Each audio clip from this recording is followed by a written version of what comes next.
The views and opinions expressed on the Veterans in Politics radio show and podcast are those of the guests and hosts and do not necessarily reflect those of Vegas All Net Radio, its affiliates, or its parent company.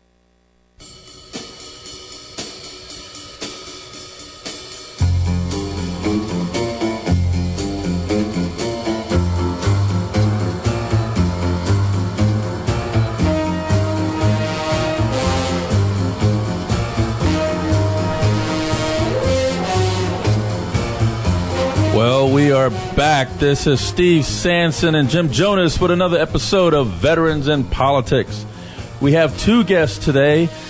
We have Karen Steelmon, Tea Party activist, and Timothy Fasano. I hope I pronounced that name correctly because I know Timothy's on the air calling from up in northern Nevada. He's the independent American candidate for Nevada's Congressional District 2 special election. And we're going to get to our two guests in a moment. But, Jim, what's going on with your rants this week? Oh, not too much. I didn't really have that much to be upset about this week until, we were at the gun show. And we have a booth set up, and we're selling baseball tickets. Right, for the Las Vegas 51s. Get your tickets. And so this guy comes up, and me and Steve just, we say, hey, do you want to buy some tickets? Donate to a veterans organization. And he said, well, what veterans organization? So we talked to him about what it was Veterans of Politics does and kind of our mission statement and everything. And then he said, well, I just don't know if I should donate or not because there's so many frauds out there. And that kind of irritated me because I'm going, wait a minute. You got a Marine. So basically he just called you a fraud or accused you of being a fraud.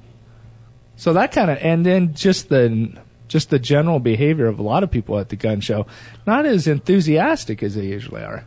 Pretty much just kind of milling around, not doing much of anything. They're upset because they had to pay $16 entry fee. Yeah, the $16 entry fee for that gun show is a little steep, that's for sure. But if anybody wants to go to the gun show, it's today till 5 p.m. and tomorrow from 9 to 5. At 121 East Sunset Road. That's the Sports Center. It's east of Las Vegas Boulevard South, right? Yes, it is. So if anybody wants to go, come on down, and maybe you might want a nice Luger or 9mm, or maybe you might just want to come down to the Veterans in Politics booth and buy your Las Vegas 51 tickets. It's a Sacramento River Cats. I was calling them River Rats. Right. Versus the Las Vegas 51 game is July 8th and 9th. You could get the tickets $10 per game, and you get a free hat. Yeah.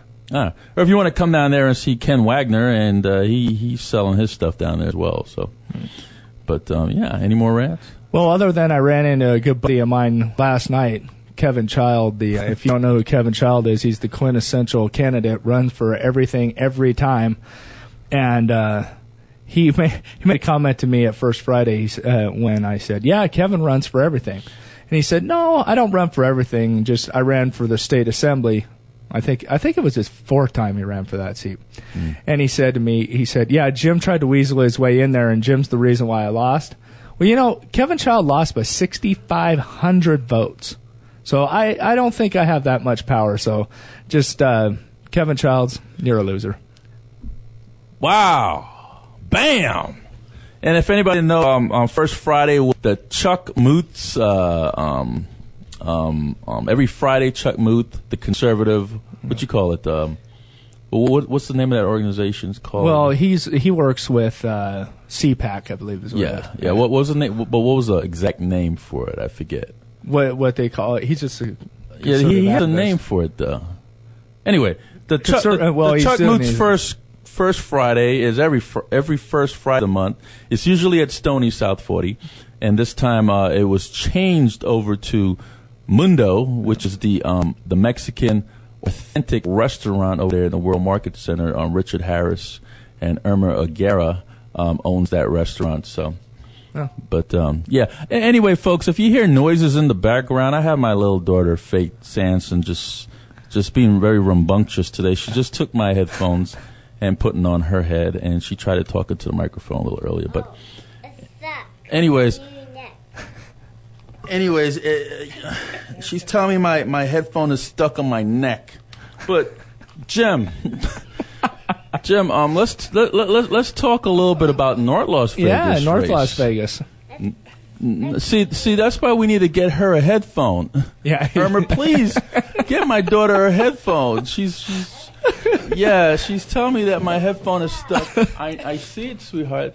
Thank you so much. Where is Mommy, by the way? Mommy's at the gun show trying to sell some Las Vegas 51's baseball tickets. So I have child duty, and you know what I tell people? I tell them that I'm not babysitting, I'm parenting actually. So there you go. Yeah, because a father can't babysit his own child, can he? I don't think so. He has to parent his child. But anyways, in North Las Vegas, you have that race for Ward 4, and the city council, William Robinson and Anita Wood and Robert Elijah, I think I pronounced his name correctly. They voted to they set a date for the actual new election in precinct 4306. I think it's correct. But anyways, speaking of that, Mike Montana, the former mayor, he didn't want the election. He's saying he's being disenfranchised. He's been disenfranchised.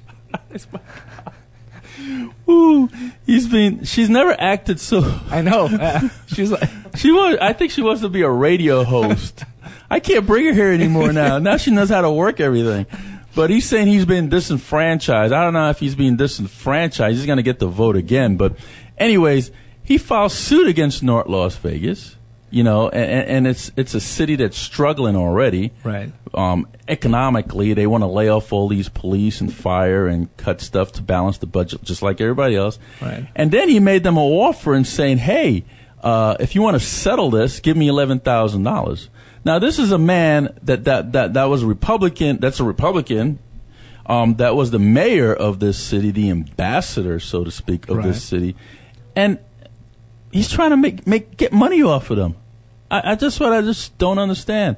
What happened to the love of the city that was paying your salary for all these years, and loyalty and all those other nice words that people like to use? Must be gone. He must still be upset about his phenomenal showing when he ran for governor. Oh, you think that's what it is? Yeah. My goodness, some people. But anyways, Jim, you have any more rants? No. Oh. Well, let's take a commercial break, and when we come back, we'll come back with Timothy Fasano, the independent American candidate for Nevada's Congressional District 2 special election. And you never know, Karen Steelmon, she might want to, pop in a couple questions or two. We'll be back. This is Steve Sanson's Jim Jonas of Veterans in Politics.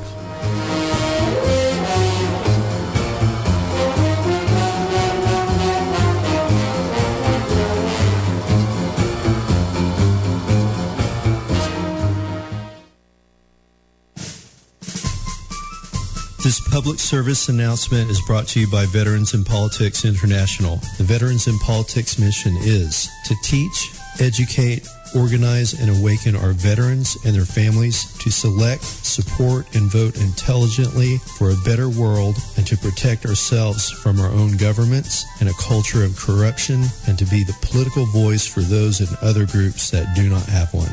There are too many homeless veterans, and more help is needed from the VA. Every Veterans Service Organization post should adopt a local homeless veteran. The funding of VA medical centers is inadequate, and building a VA hospital in southern Nevada is moving at a slow pace. The budget has been flatlined for too many years.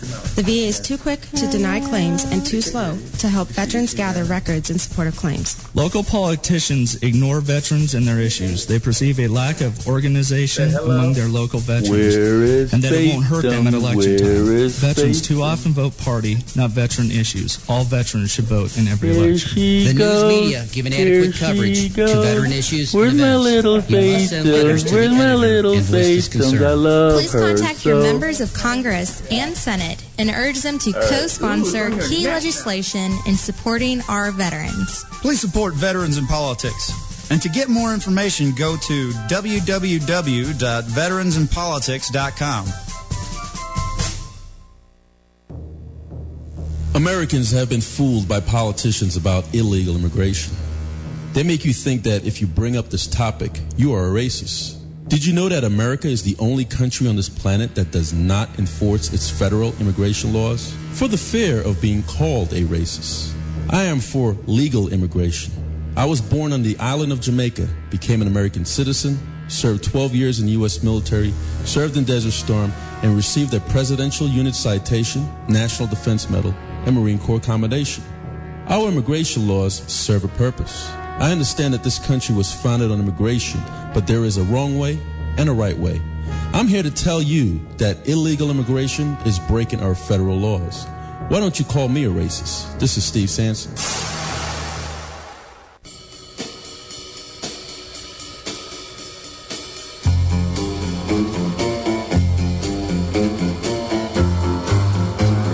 Well, we're back. This is Steve Sanson and Jim Jonas with Veterans in Politics. Let's go right over to Timothy Fasano, who is the independent American candidate for Nevada's Congressional District 2 special election. Timothy, how you doing, sir? I am doing great, Steve. How are you doing today? I'm doing good. Timothy, did you hear my daughter in the background there? Yeah, I did. And I just wanted to pass something on to you, especially to you. Please have a fine Navy Day and a happy 4th of July weekend to boot. Thank you so much. You said Navy to a Marine, yes, Timothy? Yes, I did. Timothy, I know where you live. You know that, right? Yeah, I know. You know where I live. Timothy, could you tell us a little bit about yourself? Okay. Well, first off, call me by my name, Tim. I'm retired right now. I'm a businessman by profession. I ran my own aerospace companies, helped my wife run a contracting business, have a family of 4 kids. They're all grown, 8 grandkids. Live up here in northern Nevada. Been here for going on 21 years. Got into politics because I was really, really concerned about the direction of our country. I'm so concerned for our grandchildren and our great-grandchildren. Thank God they're not born yet, but soon they will be, I hope. That I decided that it was time to throw my hat in the ring and see what kind of a difference I could make. Well, Tim, you have thrown your hat in the ring before. You ran for U.S. Senate last year, correct? Yes, I did. Okay, and how did that go for you? Not great, but that was the first time out. It was a learning experience. I got to meet a lot of Nevadans and got to learn what the ropes are like, so to speak, what needs to be done, what doesn't need to be done. I really enjoyed the run, and I really enjoyed meeting all the people. All right, well, look, because I know Jim Jonas is real itching to ask you a question, but I just wanted to get this one out the way before I forget, because, I'm getting older, right? And my mind is not the same anymore. But anyways, in the lower courts, because this has been going on for some time about overturning Secretary of State Ross Miller's decision to have an open field election, and the Republican Party filed suit saying that they don't want an open field election. They want to pick their own nominee, and apparently the Democrats have done so as well. But according to this judge in district court, because I know it's appealed to the Nevada Supreme Court. According to this judge in district court, I forget his name. His name escapes me right now. His name is Russell. Russell. District Court Judge Russell. Last name Russell, right? Correct. Okay. He just wants the Republican and the Democrats to have an election. But my question to you is, the constitutionality in this, what happened to the IAP candidates? Because I know you're the only IAP candidate. And what happened to the tremendous amount of independent candidates that apparently they had to get signatures to even make it on the ballot? What happened to their rights of they're not representing a particular political group? So what happened to their rights to run for election? We're on the ballot, regardless of what the Supreme Court says, regardless of what District Court Judge Russell says. The Independent American Party has a ballot line. We're on a ballot. As far as the independents are concerned, which are actually nonpartisans, they're on a ballot if they met the requirements under the law. This decision by Judge Russell and subsequently by the Nevada Supreme Court truly affects the Republicans and Democrats exclusively. So it has no effect on you as a candidate running for IAP, and no effect on the independent candidates. It's just correct. It's just concerning the Republicans and Democrats. Yes, that is a fact. Well, thank you for clearing up. Tim, one of the questions I wanted to ask you is, what is the Independent American Party? What's their platform, and how do they differ from the Republican Party? Okay, it's real hard to hear you. Is this Jim, by the way? Yes. Yeah, hi, Jim. How are you doing today? Good. The difference in the platforms, primarily the Independent American Party is extremely conservative. We've held the stance of being conservative over the Republicans for quite some time. Many times we're painted as the radical right, which is not right. I like to believe we're more mainstream. We appeal to a lot more people than a lot of people think. As far as specific issues on our platforms, we're pro-life. We'd like to end some of these wars that we're in. I mean, get out, bring our boys home. We would love to see an audit and the end of the Fed. And, you know, that's just the tip of the iceberg. I mean, there's a lot of issues we could be talking about. It depends on how long we have. So it seems to me that you're kind of along the lines of Ron Paul then. You want more of a little bit more of an isolationist foreign policy, or maybe not isolationist necessarily, but a little more humble, not be quite as involved in everybody else's business, and then you also want to push for an audit at a Federal Reserve. How realistic do you think those goals actually are? As far as pick one. As far as actually getting an audit at the Fed. Well, I think it's becoming ever more possible as time goes on, and the truth is be known as to what effects the Federal Reserve has had on the economy over the past 100 years. We know that the Fed's had their hands in economic policy and really made some really poor choices that have hurt Americans since its inception in 1913. So I think it's very possible that within the next couple years that we could see an audit of the Fed. We need to return our country back to sound money policies, and the Fed is not that. I mean, they're soft money. They like to engage in fiat currencies, and as time goes on, the more damage to our economic base and our currency that exists and is promoted by the Fed, more and more people are going to understand that it will be time to audit the Fed and see what they're doing.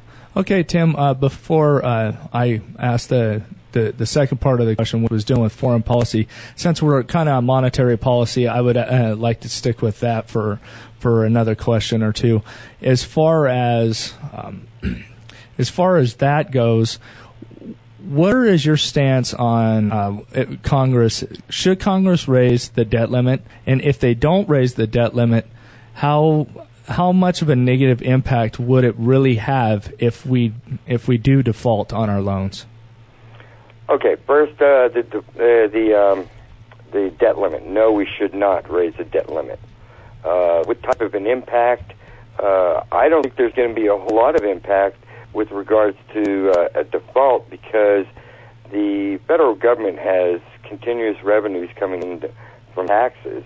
As a matter of fact, I saw a report yesterday, and I read through it, is that we could sustain the operations of the federal government and pay our debt load, as well as pay all the necessary funding requirements out to 2 years. And that gives us time to work a system as far as how to correct the debt issues in the country. Now, that doesn't say that we don't have a problem. We do have a problem. $14.3 trillion in debt is an exorbitant problem and very, very critical to the national security interests of the United States. So it has to be addressed. However, just by not raising, just by not raising the debt limit doesn't mean we're going to default on the debt. I think the Secretary of Treasury is playing politics with the debt limit issue. He should be focusing more on alternative plans with concern to not raising the debt limit. This is an issue that is very important. It should not be politicized, but we have to have a straightforward talk, honest-to-God talk about what the problems with the debt is in this country right now. We need to put it on the table, let people know exactly what these issues are, and once they know, I think they will be alarmed at the level that we've gotten ourselves into in this country over the last 30 or 40 years. So, Tim, one of the things that you said that I liked as far as, more towards the foreign policy aspect, one of the frustrations that I've shared with Steve on several occasions and some other Republican friends of mine is how the Republicans seem to be very concerned about the debt, and they talk very similar to what you were just talking about. Now, since the Tea Party came in and told them they're going to actually start being Republicans or they're out of there. And I started talking about when we have these discussions about we need to bring everything on the table, we need to put everything out there, let's have an adult conversation. Well, let's have an adult conversation about how much we are actually overspending in a military budget. I mean, the thing is that Republicans tend to, if anything comes up with the military at all, they will not cut anything to do with the Department of Defense. Now, obviously, I would never advocate cutting funding for troops or pay for troops, but when you start looking at some of these contracts that have been contracted out by the DOD, thanks to Darth Vader, I think most people who know politics understand who I'm talking about on that one, Mr. Cheney, have overspent or just, in my opinion, just ripping off the Department of Defense.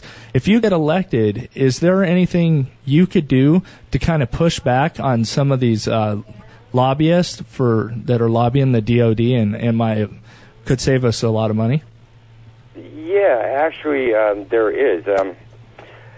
There's a program that's been initiated in circles of the Pentagon. It's called Sigma 6. I can't remember the last word of the program right off the top of my head. I've been doing a little bit of research on it.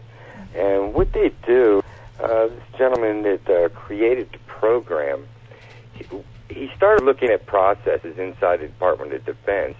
And they estimate that this program that he is putting in place in certain areas can bring down the waste, fraud, and abuse inside the system in the Department of Defense by upwards of 25%.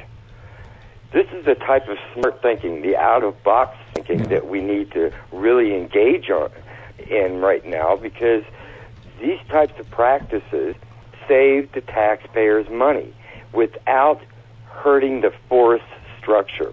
I agree with you. We cannot cut into the support for the troops vis-a-vis either in pay, benefits, or equipment.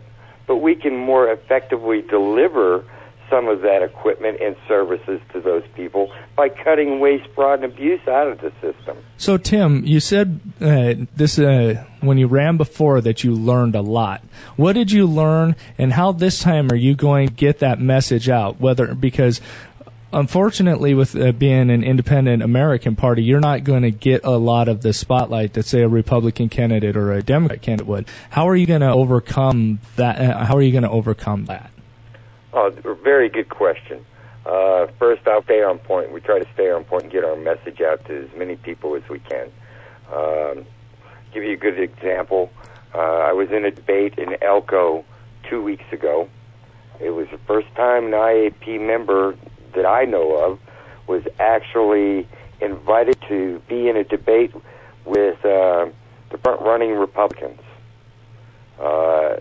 And I feel as though I held my own. I got my issues out. I stated my case as well as they stated theirs, and quite frankly, I think I got a pretty good response from the crowd of people that was there in the room, as well as other people that have got reports from what transpired during the debate. Well, we have to stay on point. On point, for one. The second thing is that we can't be deterred by the Republicans and Democrats trying to say that we're fringe or radical. We also cannot be deterred by the fact that they try to say that we're insignificant. We have over 60,000 members in this state, and our party is growing at a much faster pace than Republicans and Democrats are. And that means that we're making a difference. People are starting to understand what we're standing on, our issues that we're standing on, but they're also trying to understand that we're representing the people. And that's one thing that we try to push when we talk to people, is that the Republicans and Democrats, for the most part, this is my view, they're no different than each other. They are beholden to their party. Our party is beholden to the United States Constitution. Hi, Tim. Karen Steelmon with the Las Vegas Tea Party. How are you doing today? Hello? Tim? I barely hear you. This is Karen Steelmon with the Las Vegas Tea Party. How are you doing today? I am doing fine. How are you, Karen? Pretty good. I have a couple of points I'd like to make. Being with the Tea Party for about 3 years now, it's become apparent to me that most people aren't concerned with parties anymore, and they Karen? don't. Yes.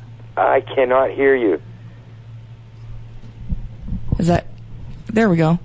It's been my experience with the Tea Party that most people, the Americans in general, don't care about parties much anymore. They are more concerned with what politicians are doing, not the party line that they're claiming to be from, because they're interactive now.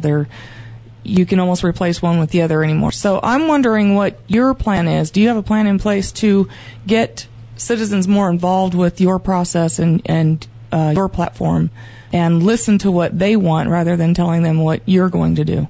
Right. And now, it's very, very hard to hear what you're saying, but I think if I get the gist of your question, it was concerning the Tea Party. Is that true? Well, with the perspective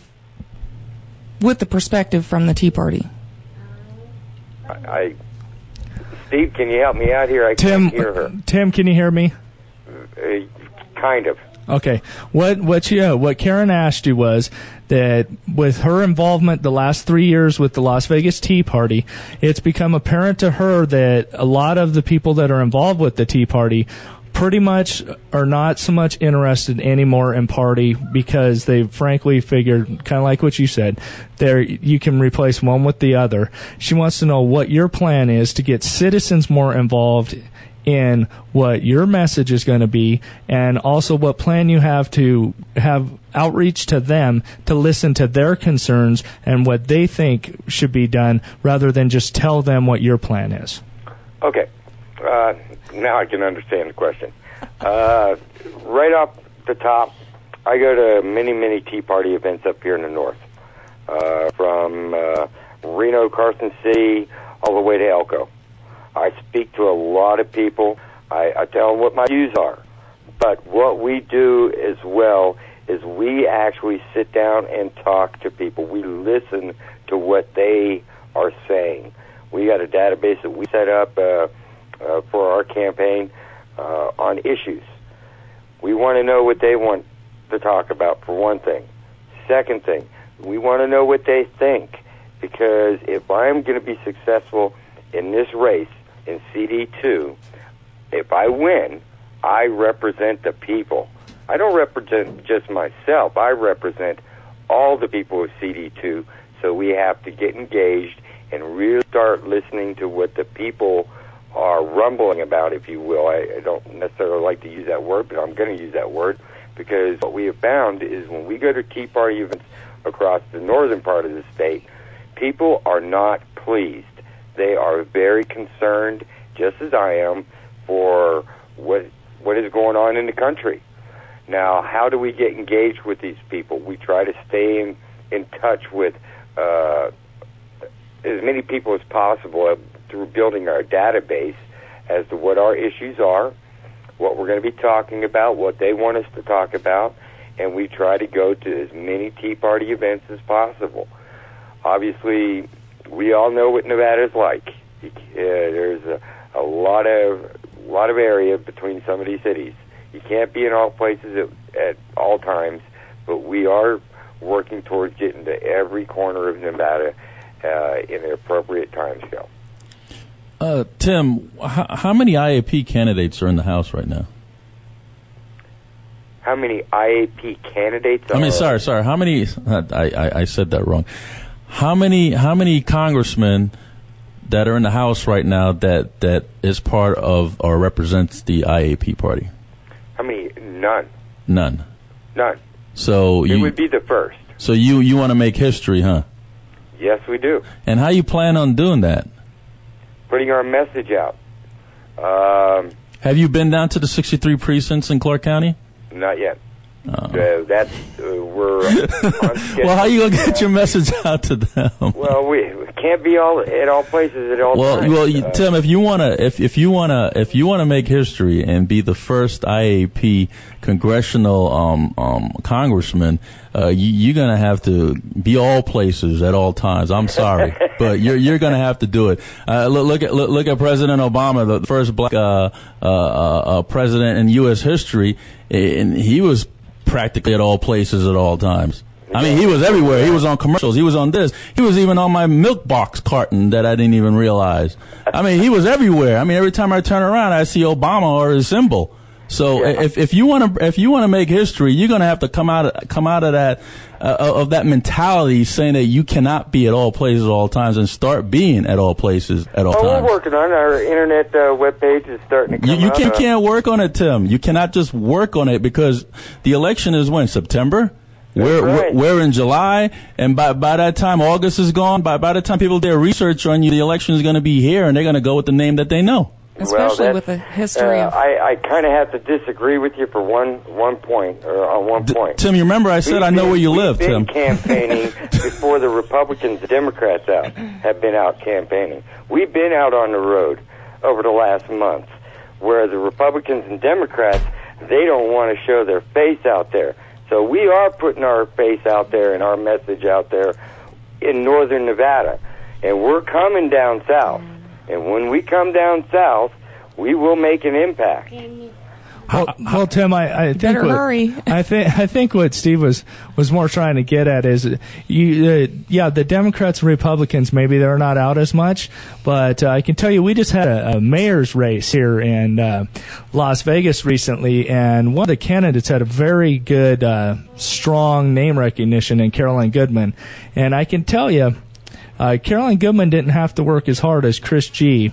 would have had to work to win that election, and that's just simply due to name recognition. Right. So I think that's more what Steve was trying to get. He wasn't trying to say that you're not trying. He's just saying this is going to be a phenomenal effort, and so what is your plan to speed things up a little bit? Because we haven't heard of you down here. Well, we're trying to get engaged, and matter of fact, we are getting engaged in many of the issues and many of the events up here in the north, and we will be coming south. And that's, I have to say, we can't be in all places at once other than the internet presence, our Facebook presence, as well as we're trying to work on the Twitter thing, but we don't really care for Twitter that much, but we understand that it is a very, very effective tool in campaigning. President Obama, if anybody proved that, he did. All right, Tim. Tim, we want to thank you for coming on the show. We appreciate your input, and good luck with you in your race for Congressional District 2. Well, thank you, Steve. I appreciate it. I was kind of hoping we could get into some of these issues. Yeah, but we have two guests, and you're the first one, so we only have an hour. Like you say, we can't be at all places all the time. I'm just going by what you're telling me. I'm using it right back on you, Tim. I know that, Steve. All right. You folks have a good 4th of July. Please be safe. And we will be talking to you soon. Very good. That was Timothy Fasano, an independent American candidate for Nevada's 2nd Congressional District in the special election. This is Steve Sanson and Jim Jones for Veterans in Politics. Don't go away, folks. We have Karen Steelmon, the Tea Party activist. Are you a business owner struggling during these economic times? Please listen up. How would you like to put your business and services in front of every resident and business in the Las Vegas Valley for less than a penny per home? Yes, that's right. I said less than 1 cent per home and business. And how would you like to have a dynamic and exciting online presence with the major search engines? How about an online video for your business and a fully optimized website with absolutely no setup fee? Hi, my name is George. If you are interested in these and other services that can make your phone ring with clients and prospects, then call me at 702-296-8394. Just call George at 702-296-8394. Thank you. Veterans in Politics takes a proactive approach to provide you, the veteran, with the political voice for which you fought and served. Veterans in Politics is becoming the premier veteran organization of the 21st century, with political candidate interviews, insight, and endorsements. Public speaking engagements in support of American values. Radio shows to keep you updated on the latest in veteran and military support operations. Providing job placement and business support. Go to veteransinpolitics.com today and do your part in defending liberty. While growing up, I've always asked my family, who is my father? I was told the name of a man. When I became older, I looked for this man and found him. He thought that I was his son as well, but after a DNA test, it was discovered that my family was lying to me all my life. I pressured my family to give me the real identity of my father. I then became suspicious and took my grandfather's DNA. After I buried my grandfather, 2 days later I discovered that my grandfather was in fact my biological father. I questioned myself and asked, what is my purpose on this earth? I should have never been conceived. But when I look at my 4 children, I knew that everything happens for a reason. This is Steve Sanson. Find your identity.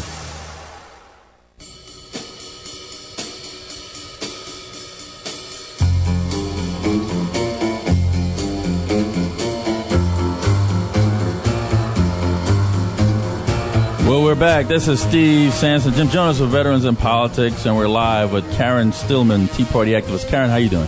Great. How are you doing? Karen, I hear you perfectly. I hear myself perfectly. Okay. I think that was a setup. Maybe they wanted you to repeat the question again for those people that kind of missed it, went to the kitchen or something. I think he was ready for your questions. I don't think he was ready for the Tea Party. Tell us a little bit about yourself, Karen. Well, I started getting involved in the Tea Party activities in and tell us what tea means besides Lipton and sweet tea. Well, from what I understand, now when I first started with the Tea Party stuff, I didn't really know anything about it either, and most people didn't either. It's just something that we all heard on the radio. Right. Come down to the park with a sign and tell the government you're mad. So we all did. Yeah, basically. and we all got there, and nobody knew who the Tea Party was or where it was at or how to contact them. And that same theme has played out over and over at every rally I've been to. So I finally, this last April, got disgusted with the Tea Party efforts that I saw here in Las Vegas and did research on exactly what it was about and who the Tea Party was, where it started. And basically, tea started off meaning taxed enough already. And there are several groups who claim to be the founders of the Tea Party, but there really isn't a central organization. Right. It's an idea that somebody came up with about more freedom in America and less government, and a lot of people have taken that idea and created groups and run with the name. Like Don't Tread on Me? Yeah. So there isn't really a concrete definition of what the Tea Party is. It's just an idea of freedom, and everybody establishes their own definition of exactly what that means. And so I did too. Well, they said that the Tea Party movement has capitalized on the Clark County Republican Party, taken over, so to speak. What do you say about that? I wouldn't know anything about that personally. I know that that's happened in a lot of places, that most of the people that are involved with Tea Party activities and who take the name Tea Party lean towards Republican, but officially most Tea Parties will tell you, and when I say Tea Party, I mean groups that use the Tea Party name, will tell you that they're not affiliated. So why don't they so they're not affiliated with the Republican Party, or they're not? With any party. So what are they registered as? Most Tea Party members, I would imagine, are registered as Republican. I myself am registered as Republican. Do they feel Republicans are more of what the other terminology that just came out a couple of years ago, Rhino, Republicans in name only, for those of you Was that that don't a know. couple of years ago? I thought that was pretty old. But okay. Well, it wasn't being used quite so often like it is now. Now it's like part of your daily vocabulary. But did they come into action because they feel that a lot of Republicans were more liberal and less conservative and more of a tax-based than less taxes, more government than less government? Is that why? I think it had anything to do with party. I think it all started because of the taxes that were being passed, and people were upset over that. And that actually was a catalyst. The things that most Tea Parties are angry about or upset about or want to change are issues that have been issues for years. It didn't just happen. The taxes that came about in 2008 were like the straw that broke the camel's back. Right. And the stimulus. Yeah. Because when I ran, I ran for... don't forget immigration. Oh, yeah. or lack of immigration enforcement. Yeah. Because when I ran for the Clark County Republican chair, I met with quite a few Tea Party activists. I met with Frank Ricotta, and I met with Bob Ruckman, and I met with I forget the other gentleman that I met with. He's Jeff Waffle, who's kind of like the 912 group, which is another kind of spin-off of that. Right. And when I met with them, they basically said that we just basically were in a park having lunch one day, and they said they had to make a decision whether they were going to go independent or they were going to actually get involved with the Republican Party here, just because of kind of like what we were talking about with the other gentleman. You know, you're affiliated with a major party now, at least, so it'd be easier. So that was the reasoning that they gave me why they kind of got involved with the County Republican Party. But here, and the one concern that I had is I really like the enthusiasm. I agree with 99.9% of the message. I cannot disagree with, honestly. But the one part is it just like you said, it's not a centralized, organized thing. So when individuals aren't centralized, they're not organized, get into power, how are they going to govern? And be held accountable for, Well, and that's a great point, and there are a lot of people within the Tea Party movement who have voiced that same opinion. And actually that's kind of where I'm heading with what I've started. I actually started not just the Las Vegas Tea Party, but U.S. Tea Party United. Just started it like a month ago, and just got the website up a few days ago, right after my computer died. And as a branch of that, I've set up websites for all the states it's basically just a clearinghouse of information, but it's a way for the Tea Party and affiliated organizations to centralize and organize and actually get a direction, make a foundation from which to move forward. Okay. Because another thing too, that was brought to my attention by a few people is that so now the concern was maybe we fractured the Republican Party even more now, because now we got so many different names out there. You're a Tea Party Republican. You're a Rhino, like Steve said, Republican name only. You're an East Coast establishment Republican, and then now another one that's out there is the old Southern Republicans. So now there's like four different neocons, right? Neocons, and then you got your right wing Christian evangelicals. So it's like there's just so many factions now. It's just I'm glad to hear that you're trying to get some organization going, because that's where my thing is.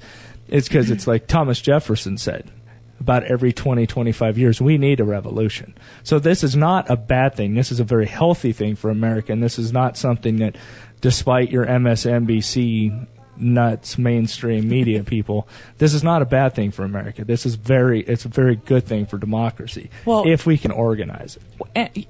Absolutely. And the intentions of the founding of America was for individual sovereignty and for people to run the country, not for any kind of hierarchical political system to run the country. It was meant for the people. But America, the way that it runs as a country, has provided such a phenomenal life for the people here, it breeds complacency. Right. And so people sit on their couch and watch TV all day, or they're busy taking their kids to school or cooking dinner or grocery shopping or working, and they don't have time, they think, to get involved in politics and to run the country that is actually theirs. Right. So that's kind of what I'm trying to change, is to get people to realize that it is their country, it is falling apart, and they're going to have to organize to fix it. It's just like North Las Vegas. 6% of the populace voted in the municipal election. Exactly. 6%. And what did that cause? That caused, in the primary, one of the wards to do a draw, the higher card win in the primary. What kind of crap is that? Exactly. And then people now just aren't getting involved. And then now we have in Ward 4 that the two nominees, or with the incumbent and the person that is running against, Wade Wagner and Richard Churchio, lost by one vote, and then found out there was an illegal vote in the precinct.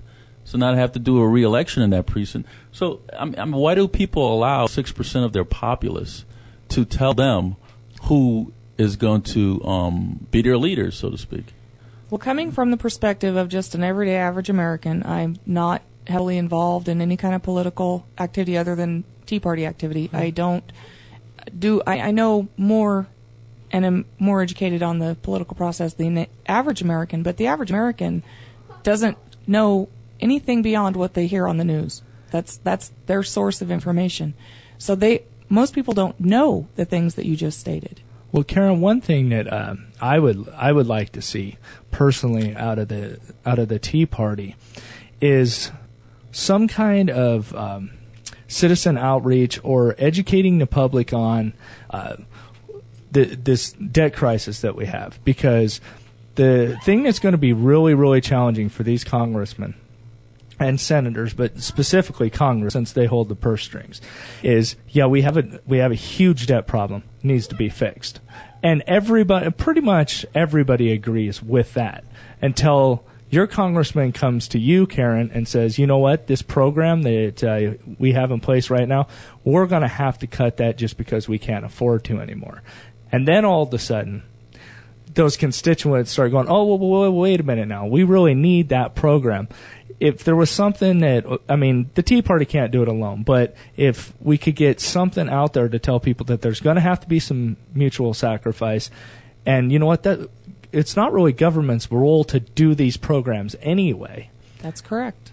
Because that's my concern, is that honestly you can have the most well-intentioned, I'm not trying to let them off the hook, I might be a little bit though, let him off the hook, but you can have the most well-intentioned congressman and he's going to say we're cutting the purse strings, that's it. But he's also a politician, and politicians' number one thing is you get elected and you get reelected. Right. So if the constituents aren't going to listen to him and are not going to allow him to make those cuts, then how do we say, hey, you're bad, and toss this guy out? Well, that's exactly what I'm hoping to address with the system that I set up on my website, not just for Las Vegas, but also all across Nevada and the United States.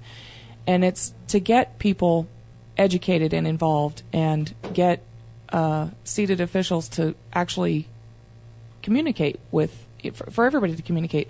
There are groups out there, like Steve's group, doing great things. The amount of information on his website is phenomenal. Oh. I couldn't gather all that information myself.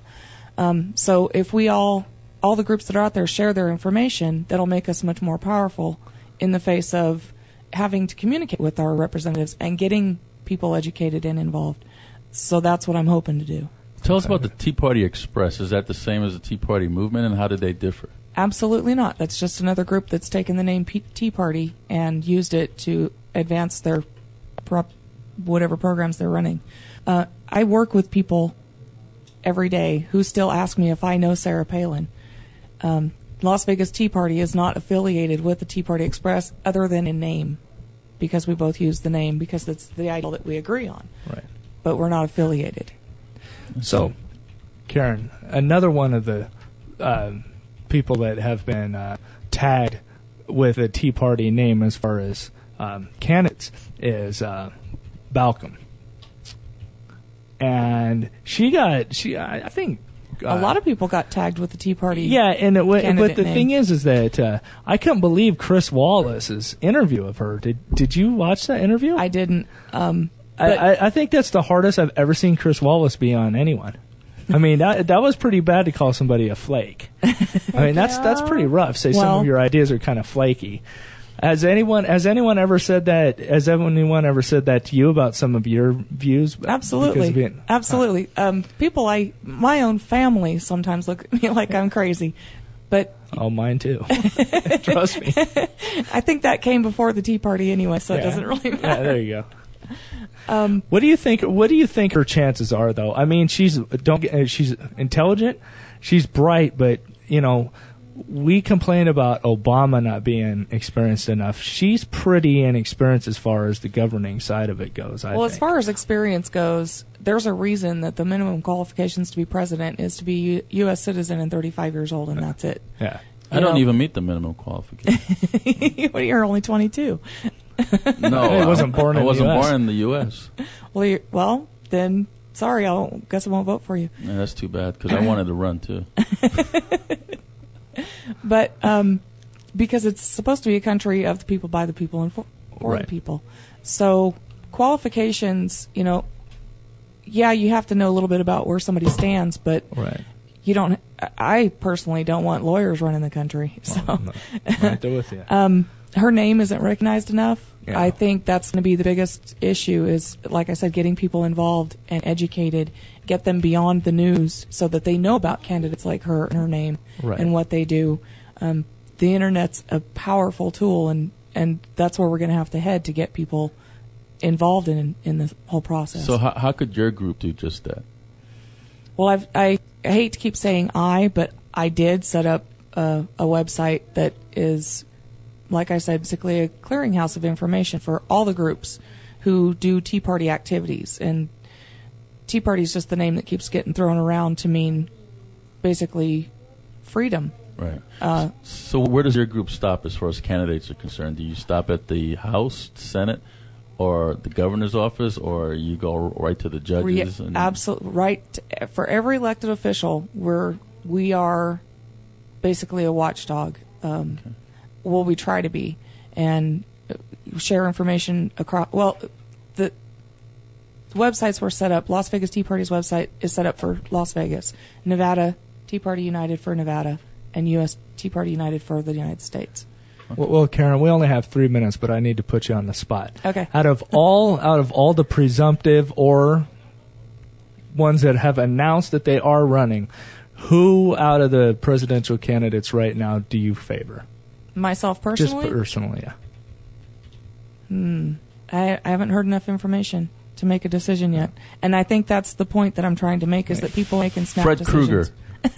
Well, I think it's interesting because the Republican Party has always been, or historically has been, a very top-down, nationally run organization, especially when it comes to the presidents, and you kind of just pay your dues. And I like Ron Paul, but that. I don't know. There's still something about him that I just can't quite put my finger on that I don't trust. I brought up Fred Krueger's name because he's one of the presidential candidates that are coming on the show. Him and Vaughn. I don't even know how to pronounce that name. But anyways, Fred Krueger he was on I believe ABC, and he was talking about his candidacy. He is openly gay. He's openly gay. He's a gay rights activist, and he's a Republican. So I just usually openly gay is more of on the Democrat side than the Republican side. Right. And I'm just wondering how you feel about a candidate that's running as a Republican that is openly gay. As long as he doesn't try to pass laws to make me wear certain clothing at any particular time, I don't care. You know what I always thought too, and I think things are going in disarray sometimes. I always thought things were one way, but it's not. In North Las Vegas, you have a Republican mayor that's siding with the police and fire union, and you have the Democrats that are saying, that's on the city council, that are saying, hey, you know, they're going to have to cut their budget too, just like everybody else. So usually Democrats are aligned themselves with unions, and Republicans are saying, no, we're not going to align ourselves with any unions. In North Las Vegas, this is like the total opposite. Politicians will align themselves with whatever side they think is going to get them to win. Yep. So they're like political hoes then. It's exactly what they are. Whores. Well, that's a hose, whores, political whores. Politics is politics is simply defined legalized as the prostitution. Legalized prostitution. It's the struggle for power, and whatever it takes to get that power, they're going to do it. So anybody that's willing to bend over and take it, gets those dollars. Okay, Steve. I'm just trying to sum it up, Karen. Help me. Karen, you know what? Nevada too long. I want to thank you for helping out the Veterans in Politics a few weeks ago. So thank you so much for that. Thank you for allowing me the opportunity. And you want to be at the gun show tomorrow? Absolutely. All right. Jim, you have anything else to say? No, other than it was great talking with you, Karen. That's great to be here. Thank you for having me. And we want to thank Irma for running the switchboard too, although she doesn't have a mic. Oh, she does have a mic. And Faith for making all the background noise for us. This is Steve Sanson, Jim Jonas, Veterans in Politics. Until next week. Happy 4th of July. Happy 4th of July. And you know what? All those veterans that don't like 4th of July, I'm with you, because I hate firecrackers, and I usually lock myself in the house. Scare my dogs. Yeah, I get scared too. This is Steve Sanson, Jim Jonas, Veterans in Politics. Until next week.